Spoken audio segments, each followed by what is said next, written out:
Iran के हमलों को लेकर ट्रंप ने एक बयान भी दिया है। जवाबी कार्रवाई पर ट्रंप ने कहा कि जवाब देना बहुत जरूरी है। ईरान पर आरोप लगाते हुए ट्रंप ने कहा कि उन्होंने एक हेलीकॉप्टर को मार गिराया और हम अभी उसका जवाब दे रहे हैं।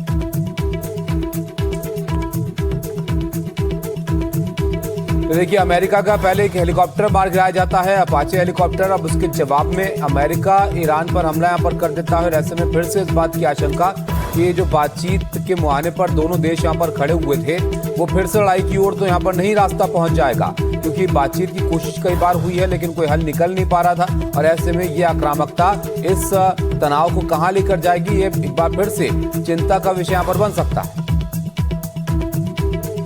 उधर ईरान पर हमले को लेकर सेंटकॉम ने एक नया बयान दिया है। सेंटकॉम का कहना है कि हमलों का दूसरा दौर जारी है। अमेरिकी मीडिया के हवाले से खबर मिली है कि पहले चरण में अमेरिकी सेना ने ईरान में हवाई सुरक्षा और रडार सिस्टम को निशाना बनाया है और फिलहाल हमलों का दूसरा दौर जारी है।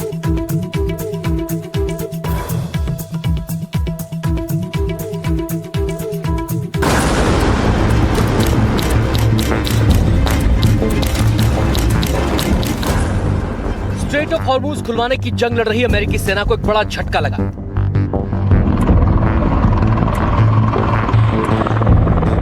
अमेरिकी सेना की ताकत का प्रतीक माने जाने वाला Apache AH-64 gunship helicopter crash होकर समंदर के करीब गिर गया। पश्चिमी एशिया के सबसे संवेदनशील इलाके में अपाचे हेलीकॉप्टर के गिरने का यह पहला मामला है। न्यूयॉर्क टाइम्स की रिपोर्ट के मुताबिक अपाचे हेलीकॉप्टर किन परिस्थितियों में क्रैश हुआ, यह अभी तक पूरी तरह साफ नहीं है। क्या ये ईरान के हमले का शिकार हुआ या फिर किसी तकनीकी खराबी की वजह से गिरा, इस पर अमेरिकी विदेश मंत्रालय और सेंट्रल कमांड ने अभी तक चुप्पी साध रखी है। हालांकि अमेरिकी राष्ट्रपति ट्रंप ने इस हादसे पर टिप्पणी जरूर की है।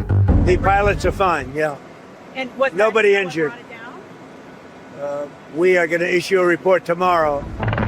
अपाचे हेलीकॉप्टर इस इलाके में अमेरिकी ऑपरेशन का एक बेहद अहम हिस्सा है, लेकिन रहस्यमयी तरीके से क्रैश होने से कई सवाल उठ रहे हैं। उधर ईरानी मीडिया ने भी इन हमलों की पुष्टि की है। ईरानी मीडिया से मिली जानकारी के मुताबिक हॉर्मुज के पास धमाकों की आवाज सुनाई दी है। एक ईरानी द्वीप पर धमाकों की आवाज सुनी गई है और ऐसा ईरान की मीडिया ही यहाँ पर दावा कर रहा है। तो हॉर्मुज के नजदीक ही ये हमले यहाँ पर किए जा रहे हैं अमेरिका की तरफ से, और खबर ये भी है कि दूसरा दौर हमलों का यहाँ पर शुरू हो सकता है। और ये एक बार फिर से तनाव यहाँ पर बढ़ता हुआ दिख रहा है। शुरुआत होती है अपाचे हेलीकॉप्टर के गिरने से। हॉर्मुज स्ट्रेट खुलाने की कोशिश में अमेरिका लगातार लगा हुआ है और इस कोशिश के बीच अब फिर से तनाव की ओर ये बात यहाँ पर बढ़ती हुई दिख रही है। ईरानी विदेश मंत्री भी इस पर प्रतिक्रिया दे चुके हैं और जो मीडिया है वहां का वो दावा कर रहा है कि हॉर्मुज के पास द्वीप के नजदीक एक धमाकों की आवाज यहाँ पर सुनाई दी है। अब ये कितना नुकसान यहाँ पर होगा, किस लेवल के ये हमले यहाँ पर किए जा रहे हैं, ये देखना होगा। लेकिन निश्चित तौर पर जहां एक और बातचीत की कोशिश यहाँ हो रही थी, उसमें ये आक्रामकता बातचीत की कोशिशों को विफल कर सकती है। उधर ईरान पर हमले को लेकर अब्बास अराक्ची ने बयान दिया है। युद्ध के मैदान में हार के बावजूद अमेरिका ने हमारे संकल्प की परीक्षा लेने का फैसला किया है। हमारी शक्तिशाली सेनाएं किसी भी हमले या धमकी का मुंहतोड़ जवाब देंगे। अब्बास अराक्ची ने अमेरिकी सेना को चेतावनी दी है कि अगर आप सुरक्षित रहना चाहते हैं तो हमारे इलाके से चले जाएं।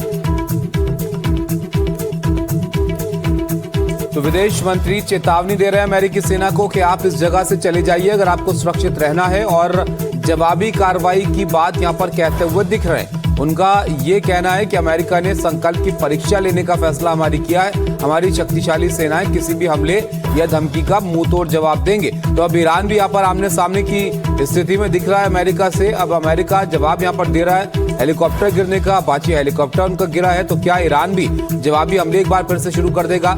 इस पर सबकी निगाहें यहाँ पर रहेंगी, क्योंकि इससे पहले 40 दिन तक तनाव रहा इन मुल्कों के बीच। और उसके बाद फिर कोशिश हुई थी कि यहाँ पर युद्ध विराम हो, लेकिन उसको स्थायी करने के लिए बातचीत लगातार यहाँ पर चलती रही, कोई हल नहीं निकल पाया। और ऐसे में एक बार फिर से तनाव की स्थिति अमेरिका ईरान के बीच। तो हम लगातार आपको बता रहे हैं, देखिए ईरान पर हमले को लेकर सेंटकॉम ने जो बयान दिया है उसमें इनका कहना है कि हमलों का दूसरा दौर जारी है। और अमेरिकी मीडिया के हवाले से खबर मिली है कि पहले चरण में अमेरिकी सेना ने ईरान में हवाई सुरक्षा और रडार सिस्टम को निशाना बनाया है। अब दूसरे चरण में क्या क्या टारगेट अमेरिका यहाँ पर करेगा ये देखना होगा। फिलहाल हमलों का दूसरा दौर जारी है, सेंटकॉम ये दावा यहाँ पर कर रहा है। तो दोनों तरफ से एक बार फिर से दावे यहाँ पर देखने को मिल रहे हैं। इस लड़ाई की स्थिति में और युद्ध एक बार फिर से ईरान अमेरिका के बीच छिड़ता हुआ दिख रहा है। अब इसका विस्तार हो जाएगा क्या, कैसी स्थिति यहाँ पर रहेगी मिडिल ईस्ट में, ये देखना होगा। इससे पहले ही इन दोनों देशों के बीच जो तनाव पैदा हुआ था उससे दुनिया भर की फिक्र बनी थी, क्योंकि स्ट्रेट ऑफ हॉर्मुज़ बहुत महत्वपूर्ण रास्ता है तेल की सप्लाई के बीच, सप्लाई के लिए, और ऐसे में वहीं पर एक बार फिर से तनाव यहाँ पर बढ़ता हुआ दिख रहा है।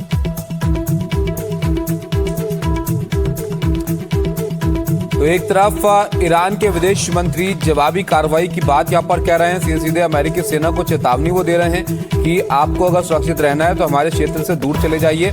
लेकिन अमेरिका भी यहाँ पर जवाब दे रहा है ईरान को, और अमेरिका का तर्क ये है कि हमारा हेलीकॉप्टर गिराकर उकसाने की कार्रवाई ईरान की तरफ से की गई, वो ईरान को इसके लिए जिम्मेदार ठहरा रहा है।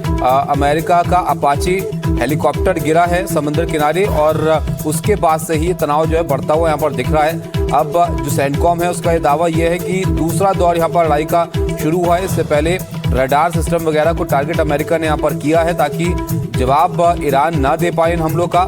लेकिन क्या ये नुकसान इतना है कि जवाब ईरान ना दे, क्योंकि जिस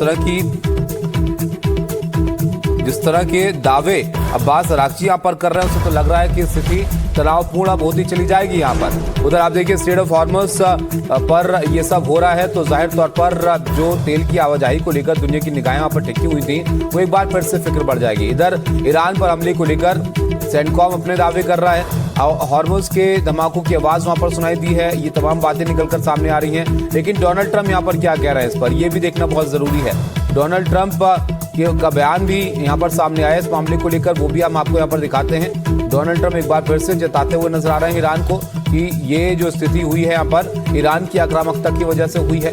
ईरान दावे कर रहा है कि अमेरिका जो है वो उकसावे की कार्रवाई यहाँ पर कर रहा है। तो क्या इन कार्रवाइयों के बीच स्थिति फिर से युद्ध की यहाँ पर बन जाएगी, ये देखना होगा।